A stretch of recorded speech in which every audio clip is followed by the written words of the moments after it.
एक बार भगवान बुद्ध जेतवन विहार में रह रहे थे। भिक्षु चक्षुपाल भगवान से मिलने के लिए आए थे। उनके आगमन के साथ उनकी दिनचर्या, व्यवहार और गुणों की चर्चा भी हुई। भिक्षु चक्षुपाल अंधे थे।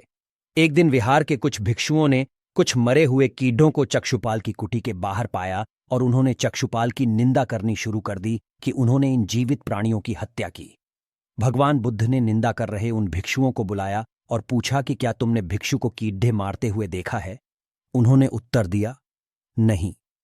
इस पर भगवान बुद्ध ने उन साधकों से कहा कि जैसे तुमने उन्हें कीड़ों को मारते हुए नहीं देखा, वैसे ही चक्षुपाल ने भी उन्हें मरते हुए नहीं देखा और उन्होंने कीड़ों को जानबूझकर नहीं मारा है, इसलिए उनकी भर्त्सना करना उचित नहीं है। भिक्षुओं ने इसके बाद पूछा कि चक्षुपाल अंधे क्यों हैं? उन्होंने इस जन्म में अथवा पिछले जन्म में क्या पाप किए? भगवान बुद्ध ने चक्षुपाल के बारे में कहा कि वे पूर्व जन्म में एक चिकित्सक थे।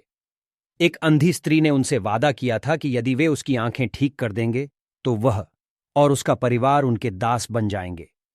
स्त्री की आंखें ठीक हो गईं, पर उसने दासी बनने के भय से यह मानने से इनकार कर दिया। चिकित्सक को तो पता था कि उस स्त्री की आंखें ठीक हो गई हैं, वह झूठ बोल रही है। उसे सबक सिखाने के लिए या बदला लेने के लिए चक्षुपाल ने दूसरी दवा दी। उस दवा से महिला फिर अंधी हो गई। वह कितना ही रोई पीटी, लेकिन चक्षुपाल जरा भी नहीं पसीजा। इस पाप के फलस्वरूप अगले जन्म में चिकित्सक को अंधा बनना